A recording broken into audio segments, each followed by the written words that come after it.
തെരഞ്ഞെടുപ്പ് കാലത്ത് നൽകുന്ന വാഗ്ദാനങ്ങൾ പാലിക്കാനുള്ളതാണോ എന്ന ചോദ്യം എല്ലാ തെരഞ്ഞെടുപ്പ് കഴിയുമ്പോഴും അതിനു മുമ്പും ഉണ്ടാവാറുണ്ട്. കഴിഞ്ഞ തെരഞ്ഞെടുപ്പിൽ UDF മുന്നോട്ട് വെച്ച വാഗ്ദാനങ്ങളിൽ പ്രധാനപ്പെട്ടതായിരുന്നു 24 മണിക്കൂറും വൈദ്യുതി ലഭിക്കാനുള്ള സംവിധാനങ്ങൾ ഉണ്ടാക്കുമെന്നത്. എന്നാൽ ഭരണത്തിലേറി 2 മാസം തികയും മുമ്പ് കേരളം ഇരുട്ടിലേക്ക് പോകുന്ന കാഴ്ചയാണ് നമ്മൾ കാണുന്നത്. ഈ സാഹചര്യത്തെ കല്ലിങ്കൽ എങ്ങനെയാണ് കാണുന്നത്? കഴിഞ്ഞ ഇടതുപക്ഷ മുന്നണിയുടെ പ്രധാനപ്പെട്ട ഒരു നേട്ടമായി കാണിച്ചിരുന്നത് പവർ കട്ടില്ലാത്ത കേരളം എന്നുള്ളതാണ്. അതൊരു സ്ലോഗനായി മാറുന്ന കാരണം ഈ 18 വയസ്സ് വരെ പൂർത്തിയായ എന്നാൽ തെരഞ്ഞെടുപ്പിനകത്തെ കന്നി വോട്ടർമാർക്ക് വരെ അവരുടെ ഓർമ്മയിൽ പവർ കട്ടെന്നൊരു പ്രശ്നം അവർ നേരിട്ടിട്ടില്ല. ലോഡ് ഷെഡിങ് എന്ന വാക്ക് എന്താണെന്ന് പോലും അവർ അത്ഭുതപ്പെട്ടിരുന്നു. അന്ന് തെരഞ്ഞെടുപ്പ് കാലത്തുള്ള പ്രധാനപ്പെട്ട ഒരു തർക്ക വിഷയവും ഇതായിരുന്നു. ലോഡ് ഷെഡിങ് ഇല്ലാതാക്കിയത് എങ്ങനെ എന്നുള്ളതിനെ സംബന്ധിച്ച് വലിയ ചർച്ചകൾ രണ്ട് മുന്നണികളും പരസ്പരം നടത്തി. അന്ന് LDF അതിൻ്റെ കൃത്യമായ രാഷ്ട്രീയം പറഞ്ഞിരുന്നു. എങ്ങനെയാണ് പവർ കട്ട് ഇല്ലാതാക്കിയത്?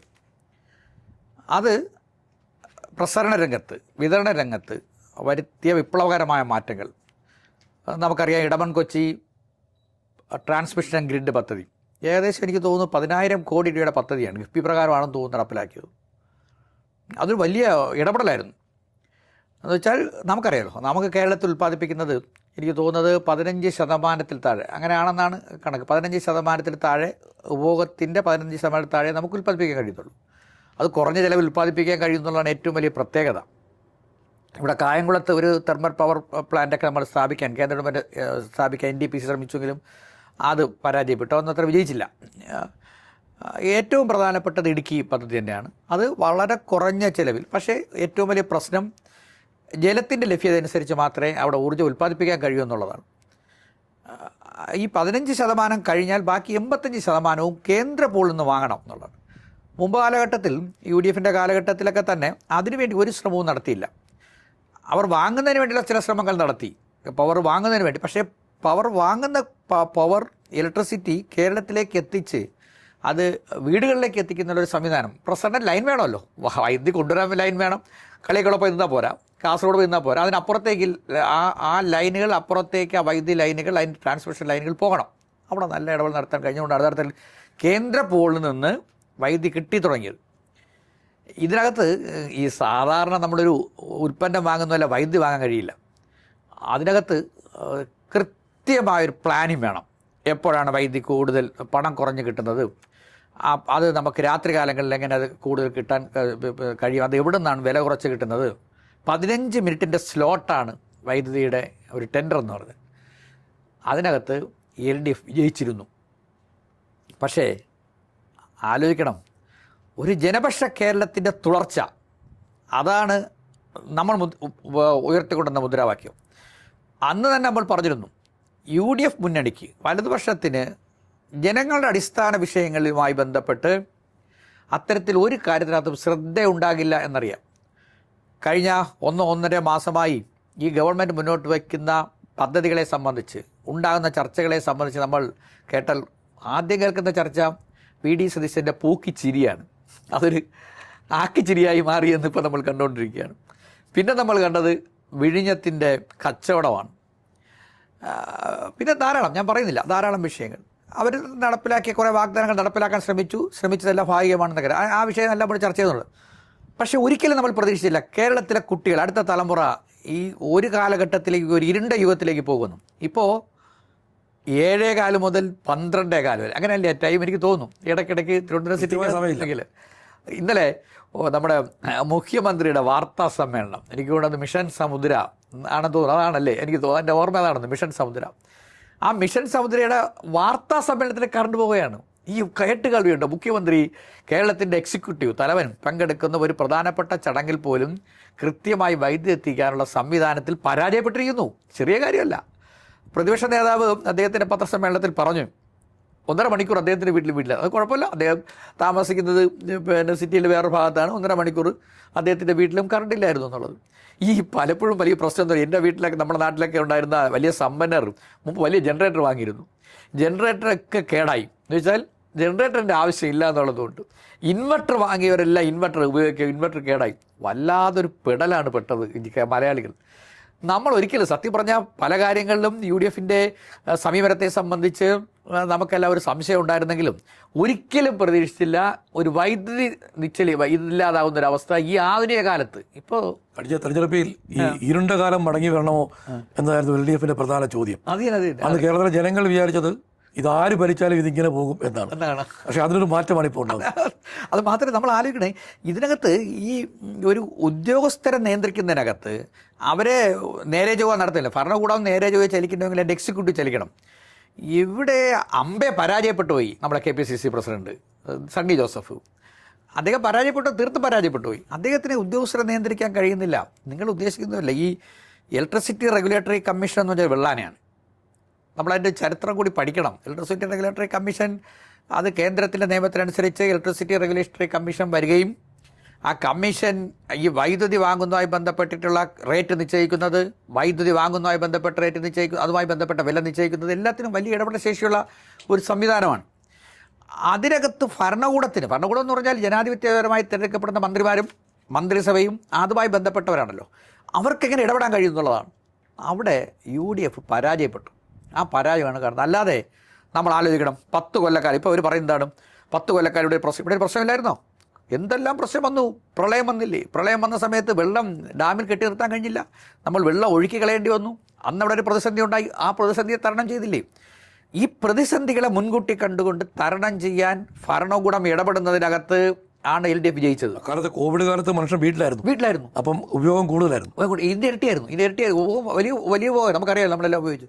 അപ്പോൾ അങ്ങനെ ആ സന്ദർഭങ്ങളിലൊക്കെ തന്നെ മുൻകൂട്ടി ദീർഘവീക്ഷണത്തോടു കൂടി പദ്ധതികൾ നടപ്പിലാക്കാൻ ഈ റെഗുലേറ്ററി കമ്മീഷനെ കൊണ്ട് ചെയ്യിപ്പിക്കാൻ, അല്ലെങ്കിൽ ബോർഡിനെ കൊണ്ട് അതിനകത്ത് ഇടപെടൽ നടത്താൻ, കമ്മീഷന് മുന്നാകെ ഇത്തരം പ്രശ്നങ്ങൾ അവതരിപ്പിക്കാൻ, അതിനെല്ലാം പരിഹാരം കാണാൻ LDFന് കഴിഞ്ഞു. ഇവിടെ UDF അതിനകത്ത് പരാജയപ്പെട്ടു. ഈ പരാജയം വൈദ്യുതി മേഖലയിൽ മാത്രമല്ല, നിങ്ങളിത് കാണാൻ പോകുന്നതേ ഉള്ളൂ. ഇനി അടുത്ത വർഷം നമ്മൾ ഇത്രയും കാലം പറഞ്ഞത് പാഠപുസ്തക വിതരണത്തിനകത്ത് ഏറ്റവും മെച്ചപ്പെട്ട നിലയിൽ ഇന്ത്യയിൽ തന്നെ കൃത്യമായി പാഠപുസ്തകം നൽകാൻ കഴിയുന്ന ഒരു ഗവൺമെൻറ്, സൗജന്യ പാഠപുസ്തകം നൽകാൻ, അതിനകത്ത് പരാജയപ്പെടാൻ പോകുന്നു, ഉറപ്പാണ്. ഭക്ഷ്യസുരക്ഷയുമായി ബന്ധപ്പെട്ട്, റേഷനിങ്ങുമായി ബന്ധപ്പെട്ട് നമ്മൾ പറഞ്ഞല്ലോ, ഭക്ഷണം അടിസ്ഥാന വിഷയമാണ്, അതിനകത്ത് പരാജയപ്പെടാൻ പോകുന്നു. ഇതെല്ലാം നമുക്ക് ഓർമ്മയുണ്ടാവും. നമുക്ക് തോന്നുന്നത് തന്നെ UDFന് ഇത്തരം കാര്യങ്ങളിൽ ശ്രദ്ധയില്ല, മറ്റു പല കാര്യങ്ങളിലാണ് ശ്രദ്ധ എന്നുള്ളതാണ്. മുഖ്യമന്ത്രി ചോദിച്ചാൽ വീട്ടിലെ ബൾബ് കത്തൂല. പിന്നെ എനിക്ക് തോന്നുന്നത് ഇപ്പോൾ ഇന്നലെ എനിക്ക് തോന്നുന്നത് മുഖ്യമന്ത്രിയാണോ വൈദ്യുതി വകുപ്പ് മന്ത്രിയാണോ പറഞ്ഞത്, ചീമേനിയിൽ ഒരു അണു കേന്ദ്രം അല്ല ഈ ആണവോർജ കേന്ദ്രം സ്ഥാപിക്കാൻ. ആലോചിക്കണം, എത്ര വിഡ്ഢിത്തമാണത്. കേരളത്തെ പോലത്തെ ഇത്രയും ജനസാന്ദ്രതയുള്ള സ്ഥലത്ത് കൂടംകുളത്തിനെതിരെ നമ്മൾ നടത്തിയ സമരം നമുക്ക് ഓർമ്മ ഉണ്ടാവണം. എത്ര വലിയ സമരം നടന്നു. അവിടെ കടലിനകത്താണ്, ജനവാസ കേന്ദ്രം എത്രയോ മാറിയാണ്. റഷ്യയുടെ സഹായം, പൂർണ്ണ സഹായം ഉണ്ടായിരുന്നു. ഇപ്പോൾ ഇന്ത്യക്ക് ഏതെങ്കിലും ഒരു രാജ്യത്തിൻ്റെ സഹായം ഇത്തരം കാര്യങ്ങൾ, ആണവോർജ്ജം എന്ന് പറഞ്ഞാൽ തന്നെ വലിയ തർക്ക വിഷയമാണ് ഇൻ്റർനാഷണലിൽ തന്നെ. ഇറാനെതിരെയുള്ള ഉപരോധങ്ങൾക്ക് പ്രധാനപ്പെട്ട കാര്യം ആണവോർജ്ജവുമായി ബന്ധപ്പെട്ട് അത് പിന്നെ ആയുധമായി മാറിയതാണ്. ഇന്ത്യയെ പോലെയുള്ള ഒരു രാജ്യത്ത് ഇപ്പോൾ ആണവോർജ്ജത്തിന് സഹായിക്കാൻ അല്ലെങ്കിൽ സഹകരിക്കാൻ, അല്ലെങ്കിൽ തന്നെ അങ്ങനെ ഒരു ഊർജ്ജം കൊണ്ടുവരാൻ കേരളത്തിൽ ജനത സമ്മതിക്കുമോ? കേരളത്തിൽ അതിനുള്ള സാധ്യതയുണ്ടോ? ഇതെല്ലാം വിഡ്ഢിത്തങ്ങൾ പറയുകയാണ്. ഇപ്പോൾ അത് എനിക്ക് തോന്നുന്നു ആ വിഡ്ഢിത്തം പറയുക മാത്രമല്ല, അതിനെ സ്ഥാപിക്കാൻ ശ്രമിക്കുകയാണ്. ജനങ്ങളുടെ മുന്നിലേക്ക് ഇത്തരം വിഷയങ്ങൾ കൊണ്ടുവന്ന് ഒരു കൺകെട്ടി നിർത്തി മറ്റ് വിഷയങ്ങളിൽ, അടിസ്ഥാന വിഷയങ്ങളിലെല്ലാം മാറി നിൽക്കാൻ ശ്രമിക്കുകയാണ്. എന്നാലും ഇത് തുറന്നു കാണുന്ന ഇന്നും ഇന്നലെ കണ്ട സമരങ്ങൾ നമുക്കറിയാം. നിരവധിയായ നമ്മുടെ യുവജന സംഘടനകൾ, രാഷ്ട്രീയ പാർട്ടികളെല്ലാം തന്നെ അവർ അനുഭവിക്കാത്ത വിഷയം. കുട്ടികൾക്ക് ആപ്പോൾ അമ്പരന്ന് പോയി. കറണ്ട് കെട്ടുന്ന മെഴുകുതിരി കത്തിച്ച് വെച്ച് പഠിക്കാൻ കുട്ടികളോട് പറഞ്ഞാൽ നമ്മുടെ തലമുറയിലൊക്കെ ഉണ്ടാവും. പണ്ടൊരു കാലത്ത് ഇതിനൊരു സമയം ഉണ്ടായിരുന്നു, ഇപ്പം ഇതിനൊരു സമയമില്ല. തോന്നുന്ന സമയത്താണ് കണ്ടു പോകുന്നത്. അതാണ്. മറ്റേ നമുക്ക് പ്രിപ്പയർ ചെയ്യാൻ പറ്റുമായിരുന്നു. അതിനെ ഇവർ പറയുന്നതാണ്. ഇപ്പോൾ ഒരു പുതിയ വാക്ക്, ലോഡ് ഷെഡിങ് എന്ന വാക്ക് പോയി. Peak load management. ഞാനിത് കേട്ടപ്പോൾ അത് ഞെട്ടി. പീക്ക് ലോഡ് മാനേജ്മെൻറ്റ്, അതൊരു ഒരു പ്രത്യേക വാക്കാണ്. പീക്ക് ലോഡ് മാനേജ്മെൻറ്റ് എന്താണ് ഈ വാക്കാണ് ഉപയോഗിക്കുന്നത്? അതെ, ഇത് ഈ കേരളത്തിലുണ്ടായ പരിസ്ഥിതി സമരങ്ങൾ, മുമ്പേ സൂചിപ്പിച്ചതുപോലെ പിന്നെ ആണവനിലയങ്ങൾക്കെതിരെ ഉണ്ടായ സമരങ്ങൾ, അങ്ങനെ മാറ്റിവെച്ച പല പദ്ധതികളും നടപ്പിലാക്കാനുള്ളൊരു ഗൂഢ ആലോചന ഇതിന് പുറകിലുണ്ടാകുമോ എന്നൊരു സംശയമുണ്ടോ? അത് ഷിജോ ഫിലിപ്പ് പറഞ്ഞതിനകത്തൊരു സാധ്യതയുണ്ട്. നമ്മൾ ഇവർ ഒരു ലാഭാധിഷ്ഠിതമാണല്ലോ, സർക്കാർ ലാഭാധിഷ്ഠിതമാകണം, ബിസിനസ്സാണ് മനസ്സിനകത്തും. അപ്പോൾ ഇത് പറഞ്ഞതുപോലെ ഇതിനകത്ത് ഈ വൈദ്യുതി പിന്നെ ദൗർലഭ്യമുണ്ട് എന്ന് വരുത്തി തീർത്തുകൊണ്ട് ഇത്തരം പദ്ധതികൾ നടപ്പിലാക്കാനുള്ള ഒരു ശ്രമം, ഈ വളരെ കറക്റ്റായ നിരീക്ഷണമായിരിക്കണം. ഇപ്പോൾ ഷിജോ പറഞ്ഞത് എനിക്ക് തോന്നുന്നത് അതൊരു നല്ല നിരീക്ഷണമാണ്. അതിനുള്ള സാധ്യത ഇല്ലാതില്ല. എല്ലാ വിഷയത്തിനകത്തും മുൻകൂട്ടി കണ്ടുകൊണ്ട് ഞാൻ നേരത്തെ പറഞ്ഞല്ലോ, ഇതിനകത്ത് ഉന്നത ഉദ്യോഗസ്ഥർ, ഈ ഇലക്ട്രിസിറ്റി ബോർഡിൻ്റെ ഉന്നത ഉദ്യോഗസ്ഥർ പണ്ടേ ചരിത്രം സൃഷ്ടിച്ചിട്ടുള്ളവരാണ്. അവരെക്കുറിച്ചുള്ള നിങ്ങൾ ഇലക്ട്രിസിറ്റി ബോർഡുമായി ബന്ധപ്പെട്ടിട്ടുള്ള, ഞാൻ ഇലക്ട്രിസിറ്റി ബോർഡിനെ പൊതുവായി അവിടുത്തെ ജീവനക്കാരെയും തൊഴിലാളി സംഘടനകളെയും കുറ്റം പറയുന്നതല്ല, അവരാണ് യഥാർത്ഥത്തിൽ അതിനെ നേരെ കൊണ്ടുപോകാൻ വേണ്ടി വലിയ ശ്രമങ്ങൾ നടത്തിക്കൊണ്ടിരിക്കുന്നത്. പക്ഷേ അതിനകത്ത് ഈ ബോർഡ് ചെയർമാൻമാരായിരുന്നവർ, ഞാൻ എല്ലാവരും പേര് പറയുന്നില്ല, നിങ്ങൾ ഈ ചരിത്രം പരിശോധിച്ചാൽ എല്ലാവരും പേര് കിട്ടും. എല്ലാം ഷെയ്ഡി ക്യാരക്ടേഴ്സാണ്. അത് LDFിൻ്റെ കാലത്താണെങ്കിലും UDFിൻ്റെ, LDFിൻ്റെ കാലത്തിന് അതിനെ മെച്ചപ്പെട്ടതാണ് എന്നുള്ള രീതിയിലൊന്നും പറയുന്നില്ല. ഷെയ്ഡി ക്യാരക്ടേഴ്സാണ്. ആദ്യം ദീർഘകാല കരാർ ഉണ്ടാക്കുന്നു. ആ കരാർ ഒരു സുപ്രഭാതത്തിലും ഒരു ചെയർമാൻ വന്ന് അത് ഇലക്ട്രിസിറ്റി റെഗുലേറ്ററി കമ്മീഷൻ്റെ അംഗീകാരം വാങ്ങിയില്ല എന്ന് പറഞ്ഞ് റദ്ദ് ചെയ്യുന്നു. മറ്റൊരു റദ്ദ് ചെയ്യുന്നു. ആദ്യം വാങ്ങണം, അതിന് 4 രൂപ 15 പൈസയ്ക്ക് എന്താണെന്ന് തോന്നുന്നു ആദ്യകാലത്ത് LDFിൻ്റെ ആദ്യ കഷ്ടത്തിൽ യൂണിറ്റ് വാങ്ങാൻ തീരുമാനിച്ചത് 4.15 4.25 ആണ്. അത് ഇപ്പോൾ സർവീസിനെ സസ്പെൻഡ് ചെയ്തിട്ട് തിരിച്ചു കയറിയ ഒരു ഉദ്യോഗസ്ഥൻ അദ്ദേഹം ആ കരാറിന് റദ്ദ് ചെയ്യുന്നു. റദ്ദ് ചെയ്യുന്നതുമായി ബന്ധപ്പെട്ട് ചില നാടകങ്ങളൊക്കെ ഉണ്ട്, ഞാൻ അതിനെക്കുറിച്ചൊന്നും ഇപ്പോൾ പിന്നെ പറയുന്നില്ല. എന്നാലും ഒരു അന്വേഷണം നടത്തിയാൽ ഇലക്ട്രിസിറ്റി ബോർഡുമായി ബന്ധപ്പെട്ട് ഈ ഉന്നതരായ IAS ഉദ്യോഗസ്ഥർ, ഇലക്ട്രിസിറ്റി റെഗുലേറ്ററി കമ്മീഷൻ്റെ തലപ്പത്തിരിക്കുന്ന ചെയർമാൻ ഉൾപ്പെടെയുള്ള സീനിയർ IAS ഉദ്യോഗസ്ഥരെ സംബന്ധിച്ച് ഇതിൻ്റെ ഇടപാടുകളെ സംബന്ധിച്ച് ഒരു അന്വേഷണം നടത്തിയാൽ സത്യത്തിൽ ഇതിൻ്റെ എല്ലാം വെളിച്ചത്ത് വരും. അത് ഒരു ദീർഘകാല അടിസ്ഥാനത്തിലുള്ള കരാർ, ആ കരാറുകൾ പക്ഷേ അതിനകത്ത് ഒരു മാറ്റം ഉണ്ടാക്കിയത്. അങ്ങനെ എന്തെല്ലാം ശ്രമിച്ചുവെങ്കിലും, ഈ ഉദ്യോഗസ്ഥർ അവരുടെ അജണ്ടകൾ നടപ്പിലാക്കാൻ ശ്രമിച്ചുവെങ്കിലും LDF അതിനകത്ത് അവരങ്ങനെ കയറൂരി വിട്ടില്ല. രാഷ്ട്രീയ നേതൃത്വം അതിനകത്തൊരു ശക്തമായ ഇടപെടൽ നടത്തി അതിനെ തിരികെ നമ്മുടെ കൈകളിൽ ആ ഇലക്ട്രിസിറ്റി വിതരണം കൈകൾ നിർത്താൻ കഴിഞ്ഞു എന്നുള്ളതാണ്. ഈ സോളാർ എനർജി വീട്ടിലുണ്ടോ? സോളാർ എനർജി വെച്ചിട്ടുണ്ടോ വീട്ടിൽ? ഞാൻ സോളാർ എനർജി വെച്ചിട്ടുണ്ട്. നമ്മളെ പല സുഹൃത്തുക്കളും പെട്ടുപോയി, പലരും സോളാർ എനർജി വെച്ചിട്ട്. അതൊരു യഥാർത്ഥത്തിൽ ഉപഭോക്താവ് ഉൽപ്പാദകനാകുന്ന ഒരു അവസ്ഥയാണ്.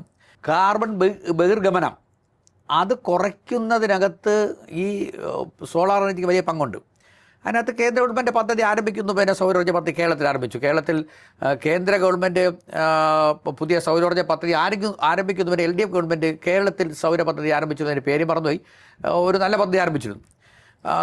അതുകൊണ്ടാണ് കേരളം, എനിക്ക് തോന്നുന്നത് മഹാരാഷ്ട്ര, ഗുജറാത്ത്, രാജസ്ഥാൻ കഴിഞ്ഞാൽ ഇപ്പോൾ കഴിഞ്ഞ ദിവസങ്ങളിൽ പുറത്തു വന്നൊരു കണക്ക് പ്രകാരം 2.77 ലക്ഷം വീടുകളിൽ ഏകദേശം 2600 പരം മെഗാവാട്ട്, ചെറുതല്ല, മെഗാവാട്ട് വൈദ്യുതി സൗരോർജ്ജം വഴി ഉൽപ്പാദിപ്പിക്കപ്പെടുന്നുണ്ട്. അപ്പോൾ അതൊരു വലിയ മാറ്റമാണ്. പക്ഷേ അതിന് പ്രയാസമുണ്ട്. അത് സൂക്ഷിച്ചു വയ്ക്കാനുള്ള സംവിധാനം നമ്മുടെ സംസ്ഥാനത്ത് നേരത്തെ തയ്യാറാക്കിയില്ല. അത് പക്ഷേ അങ്ങനെ ഇത്രയും ഉൽപ്പാദിപ്പിക്കപ്പെടുമെന്ന് അറിഞ്ഞില്ല. ജനങ്ങൾ ഇത്രയും ആവേശപൂർവ്വം ഈ പദ്ധതി സ്വീകരിക്കുമെന്ന് ആരും വിചാരിച്ചില്ല. നമ്മുടെ പറയുമ്പോൾ ഒരു സർക്കാരിനെ താഴെ ഇട്ടതും സൗരോർജ്ജ പദ്ധതിയാണ്. അതാണ് സോളാറാണ് ഉമ്മൻചാണ്ടി സർക്കാരിൻ്റെ അധപതനത്തിന് പ്രധാനപ്പെട്ട കാരണമായതും അത് തന്നെയാണ്.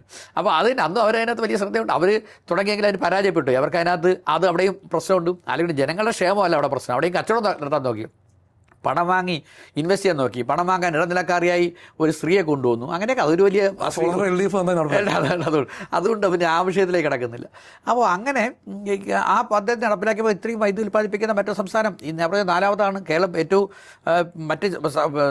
കേരളത്തെക്കാളും മുന്നിൽ നിൽക്കുന്ന 3 സംസ്ഥാനങ്ങളെക്കാളും ജനസംഖ്യ കുറവാണ്. പക്ഷേ എന്നിട്ടും കേരളം 4ാമത് അതിനകത്തെത്തി. വലിയ വിജയമാണ് ഉണ്ടായത്. അപ്പോൾ പക്ഷേ അതിനകത്ത് നേരത്തെ പറഞ്ഞ പോലെ ഈ എനർജി പകൽ കിട്ടുന്ന എനർജി സൂക്ഷിച്ച് വെച്ച് രാത്രി വിതരണം ചെയ്യുന്നതിനകത്ത് ഇപ്പോൾ വലിയ പ്രയാസം KSEB നേരിടുന്നുണ്ട്. അതിനകത്ത് തമിഴ്നാട്ടിലൊക്കെ എനിക്ക് തോന്നുന്നത് ഈ എനർജി സേവ് ചെയ്യാൻ വേണ്ടിയുള്ള പ്രത്യേകിച്ച് ബാറ്ററി സംവിധാനങ്ങൾ, ബസ് എന്നതാണ് അതിൻ്റെ പേര്, എൻ്റെ full form battery energy saving system, അങ്ങനെ എന്താണ് അതിൻ്റെ പേര്. അങ്ങനെ അതൊരു സിസ്റ്റം തന്നെ അവർ തയ്യാറാക്കിയിട്ടുണ്ട്. ആ സിസ്റ്റം തയ്യാറാക്കി ഓരോ ട്രാൻസ്ഫോമറിൻ്റെ അടുത്തും അതിനുവേണ്ടി പ്രത്യേക ബാറ്ററി സംവിധാനം ഒരുക്കി ആ ട്രാൻസ്ഫോമറിന് കീഴിൽ വരുന്ന ഉപഭോക്താക്കൾക്ക് അവിടുന്ന് ശേഖരിക്കുന്ന വൈദ്യുതി കൊടുക്കുന്ന പദ്ധതിയൊക്കെ തമിഴ്നാട് നന്നായിട്ട് നടപ്പിലാക്കി. കേരളം ആ പദ്ധതിയിലേക്ക് പോയില്ല. ആ പദ്ധതിയിലേക്ക് പകൽ ധാരാളം ഉപയോഗമുള്ള സംസ്ഥാനമാണ് കേരളം. അത് രാത്രി ഇത്രയധികം ബാലൻസ്, പകൽ ഇത്രയധികം ബാലൻസ് വരുമെന്ന് വിചാരിച്ചില്ല. അങ്ങനെയൊക്കെയുള്ള കുറേ പ്രശ്നങ്ങൾ അതിനകത്തുണ്ടായി. പക്ഷേ ഇതെന്തൊക്കെ പ്രശ്നം, നേരത്തെ പറഞ്ഞതുപോലെ ഉദ്യോഗസ്ഥ തലത്തിൽ ഇതിനകത്ത് വലിയ ഇടപെടൽ നടത്താൻ ശ്രമിച്ചുവെങ്കിലും ഈ വലിയ ഫ്ലക്ച്വേഷൻ ഈ ജലവൈദ്യുത പദ്ധതിയുമായി ബന്ധപ്പെട്ട് ഇപ്പോൾ 28% വെള്ളം ഉള്ളൂ എന്നാണ് വൈദ്യുത വകുപ്പ് മന്ത്രി ഇപ്പം പറയുന്നത്. ഇത് പല ഘട്ടങ്ങളിലും ഉണ്ടായിട്ടുണ്ട്. പല ഘട്ടങ്ങളിലും 25% താഴെ ഇടുക്കി ജലവൈദ്യുതി അല്ല 10 കൊല്ലവും നിരന്തരം മഴ പെയ്ത് ഇടുക്കി നിറഞ്ഞു നിൽക്കുകയായിരുന്നു. അല്ലല്ലോ, 10 കൊല്ലവും ഇടുക്കിയിൽ മഴ പെയ്ത് വെള്ളം കവിഞ്ഞ് പോയില്ലായിരുന്നല്ലോ, അങ്ങനെയൊന്നും അല്ലായിരുന്നല്ലോ. ആ സമയത്ത് നമുക്ക് കറണ്ട് കട്ടുണ്ടായില്ല. അപ്പോൾ ഇവിടെ അതിനെ നിയന്ത്രിക്കാനുള്ള ശേഷി ഉദ്യോഗസ്ഥരെ നിയന്ത്രിച്ച് അതിൻ്റെ പ്ലാനിങ് നടപ്പിലാക്കി മുന്നോട്ട് കൊണ്ടുപോയി വൈദ്യുതി പീക്ക് ലോഡിന് എങ്ങനെ വൈദ്യുതി കിട്ടും, വൈദ്യുതി എവിടെ നിന്ന് വാങ്ങാം, അതുമായി ബന്ധപ്പെട്ട് ഒരു ഇടപെടൽ നടത്താനുള്ള ശേഷി ഈ സർക്കാരിനില്ല. അല്ലെങ്കിൽ നേരത്തെ പറഞ്ഞതുപോലെ ഒരു അജണ്ട സെറ്റ് ചെയ്തിട്ടുണ്ട്, വൈദ്യുതി ദൗർലഭ്യമാണ് എന്ന് പറഞ്ഞ് വൻതുകയ്ക്ക് വൈദ്യുതി വാങ്ങി കമ്മീഷൻ അടിക്കാനോ നേരത്തെ പറഞ്ഞതുപോലെയുള്ള ഏതെങ്കിലും പദ്ധതികൾ, പാരിസ്ഥിതിക ദോഷം ഉണ്ടാക്കുന്ന പദ്ധതികൾ നടപ്പിലാക്കാൻ വേണ്ടി ഏതെങ്കിലും കോർപ്പറേറ്റുകൾക്ക്, നമ്മളിപ്പോൾ കോർപ്പറേറ്റുകളുടെ കാലമാണ്, അദാനിക്കോ ഏതെങ്കിലും ടാറ്റയ്ക്കോ ഏതെങ്കിലും ഗ്രൂപ്പുകൾക്ക് അല്ലെങ്കിൽ വിദേശ കമ്പനികൾക്ക് തീരെഴുതാനോ ഉള്ള ഒരു അടവ് നയമാണ് ഈ വൈദ്യുതി പവർ കട്ട് എന്നാണ് എനിക്ക് തോന്നുന്നത്. ഈ കേരളം വ്യവസായ രംഗത്ത് മുന്നോട്ട് പോയത് നല്ല ഗതാഗതം, അതുപോലെ ഊർജം, ഈ മേഖലയിലുണ്ടായ നേട്ടം കൊണ്ടാണ്. അപ്പോൾ കേരളത്തെ ഈ വ്യവസായ മേഖലയിൽ അല്ലെങ്കിൽ പുതിയ തൊഴിലവസര മേഖലകളിൽ ഇതൊരു വലിയ തിരിച്ചടിയാവില്ലേ? സംശയത്തിരിക്കുന്നേ. അതിനകത്ത് കൊച്ചിയിൽ ഈ ഒരു പവർ കട്ട് ഒരു ദിവസം ഉണ്ടാവുക എന്ന് പറഞ്ഞാൽ എത്ര കോടാനുകോടി രൂപയുടെ നഷ്ടം വരും. കണ്ടിന്യൂസ് കറണ്ട് വൈദ്യുതി എത്താതെ ചില ഫാക്ടറികൾക്ക് പ്രവർത്തിക്കാൻ കഴിയില്ല. പ്രൊഡക്ഷൻ റോളിംഗ് ആണ്. ഒരു സെക്കൻഡ് പിന്നെ വൈദ്യുതി കുറഞ്ഞു പോയാൽ തിരിച്ച് ഒന്നേന്ന് ചെയ്യേണ്ടി വരും. അങ്ങനത്തെ ധാരാളം പ്രോജക്റ്റുകളുണ്ട്. അത് ഉൽപ്പാദന മേഖലയിൽ പിന്നെ തടസ്സമില്ലാത്ത വൈദ്യുതി എന്ന് പറയുന്നത് പ്രധാനപ്പെട്ട ഒരു മോട്ടോ ആണ്. അതിവിടെ തെറ്റി. അത് വ്യാവസായിക രംഗത്ത് വലിയ തിരിച്ചടി ഉണ്ടാവും. പിന്നെ നമ്മുടെ എനർജി ഉണ്ടാകുന്ന ഈ വൈദ്യുതി തടസ്സം യഥാർത്ഥത്തിൽ നമ്മുടെ ഉൽപ്പാദന മേഖലയെ വല്ലാതെ ദോഷം ചെയ്യും. ഇത് മുമ്പ് തമിഴ്നാട്ടിൽ നിന്ന് വ്യവസായങ്ങൾ പോയൊരു കാലഘട്ടം ഉണ്ടായിരുന്നു. അപ്പോൾ തമിഴ്നാട് ഗവൺമെൻറ് ചെയ്ത ഏറ്റവും പ്രധാനപ്പെട്ട കാര്യം വ്യവസായങ്ങൾക്കുള്ള വൈദ്യുതി ഉറപ്പാക്കാൻ വേണ്ടി വലിയ പദ്ധതികൾ അവർ തയ്യാറാക്കി. അവിടെ മുമ്പ് നമുക്കറിയാമല്ലോ, ഇടയ്ക്കിടയ്ക്ക് കറണ്ട് വൈദ്യുതി കട്ടാകുന്ന ചില നഗരങ്ങൾ ഒന്നിച്ച് ഇരുട്ടായി പോകുന്ന സംഭവമൊക്കെ തമിഴ്നാട്ടിലുണ്ടായിരുന്നു. അതിനൊക്കെ മാറ്റം വരുത്താൻ അവർ കഴിഞ്ഞ ഒരു ദീർഘകാലമായി ധാരാളം പദ്ധതികൾ നടപ്പിലാക്കി. എനിക്ക് തോന്നുന്നു ഇപ്പോൾ @, ദുഃഖകരമെന്ന് പറയട്ടെ, നേരത്തെ ഷിജോ ഫിലിപ്പ് പറഞ്ഞതുപോലെ ഇരുട്ടിലാകുന്നൊരു കേരളമാണ് ശ്രീ VD സതീശൻ സൃഷ്ടിച്ചത്, UDF സൃഷ്ടിച്ചത് എന്നുള്ള കാര്യത്തിന് സംശയമില്ല. ഒരിക്കലും നമ്മുടെ യുവാക്കളോ നമ്മുടെ കുട്ടികളോ ഒരിക്കലും ആഗ്രഹിക്കാത്തൊരു കേരളത്തെയാണ് കഴിഞ്ഞ 2 മാസം കൊണ്ട് നമുക്ക് ലഭ്യമായത്. സർക്കാരിൻ്റെ വീഴ്ചയെക്കുറിച്ച് പറയുമ്പോഴും പൊതുജനങ്ങളെന്ന രീതിയിൽ നമ്മൾ നിയന്ത്രിക്കേണ്ട ചില കാര്യങ്ങൾ ഉണ്ടെന്ന് എനിക്ക് തോന്നുന്നല്ലേ? എന്താണ് അത്? വൈദ്യുതി ഉപയോഗത്തിൽ കുറച്ചുകൂടി ശ്രദ്ധ വലിക്കുക, അത്തരം കാര്യങ്ങൾ നമ്മൾ ഗവൺമെൻറ് കുറ്റം പറയുമ്പോഴും നമ്മുടെ ഭാഗത്തും കുറച്ച് കാര്യങ്ങൾ ചെയ്യേണ്ടതുണ്ട്. ഇടയ്ക്ക് വെച്ച് വൈദ്യുതി ഉപയോഗം കുറയ്ക്കുന്നതുമായി ബന്ധപ്പെട്ട് ധാരാളം കൽപ്പനകൾ നമ്മൾ ഇലക്ട്രിസിറ്റി ബോർഡൊക്കെ പുറപ്പെടുവിച്ചിരുന്നു. ഇനി ആ കാലഘട്ടത്തിലേക്കാണ് വരുന്നത്. ഈ നിയന്ത്രണം എന്നുള്ള വാക്ക് ഇന്നത്തെ സമൂഹത്തിന്, യുവാക്കൾക്ക് അത്ര പിടിക്കാൻ ദഹിക്കുന്നില്ല. ഈ ജെൻസി തലമുറയ്ക്ക് നിങ്ങൾ ലൈറ്റ് ഓഫ് ചെയ്യണം മോളെ, അല്ലെങ്കിൽ പിന്നെ ഫാൻ ഓഫ് ചെയ്യണം, TV ഓഫ് ചെയ്യണം എന്നൊക്കെ പറഞ്ഞാൽ ഉപയോഗിക്കണം. അവരുടെ ഒരു സ്വാതന്ത്ര്യമാണിത്. കാലഘട്ടം മാറി. അടുത്തൊരു തലമുറയാണ്. അവരിതൊന്നും ആഗ്രഹിക്കുന്നില്ല. അവർ കുറച്ചുകൂടി കൃത്യമായി തന്നെ അവർക്കുള്ള സംവിധാനങ്ങൾ കിട്ടാനും അതിനുവേണ്ടിയുള്ള എന്ത് ശ്രമം നടത്താൻ അവർ തയ്യാറാവും. അതുകൊണ്ട് വൈദ്യുതി ഉപയോഗം കുറയ്ക്കാൻ വേണ്ടി നമുക്ക് പറയാം. അവർ രാത്രി മിക്സി ഉപയോഗിക്കരുതെന്ന് വീട്ടമ്മമാരെടുത്ത് പറയാം. രാത്രി ഇലക്ട്രിക് കാറുകൾ ചാർജ് ചെയ്യരുതെന്ന് നമുക്ക് ഇലക്ട്രിക് കാർ ഉടമകളോട് പറയാം. ഫാനും ലൈറ്റും ഓഫ് ചെയ്തതിന് ശേഷമേ മുറി വിട്ടിറങ്ങാവൂ. ചാർജ് ചെയ്തില്ല പിന്നെ പകൽ ഓടിക്കാനും പറ്റില്ല. അങ്ങനെയുണ്ട്. എന്തായിരുന്നാലും നമ്മൾ സ്വപ്നം കാണാത്തൊരു കേരളത്തിലൂടെ സഞ്ചരിക്കും. വില വർധനയെ തുടർന്ന് ആൾക്കാർ കൂടുതലായി ഈ ഇലക്ട്രിക് വാഹന മേഖലയിലേക്ക് പോയിരുന്നു. അപ്പോൾ ഇപ്പോൾ അതും പ്രശ്നമായി. അത് പ്രശ്നമാണ്.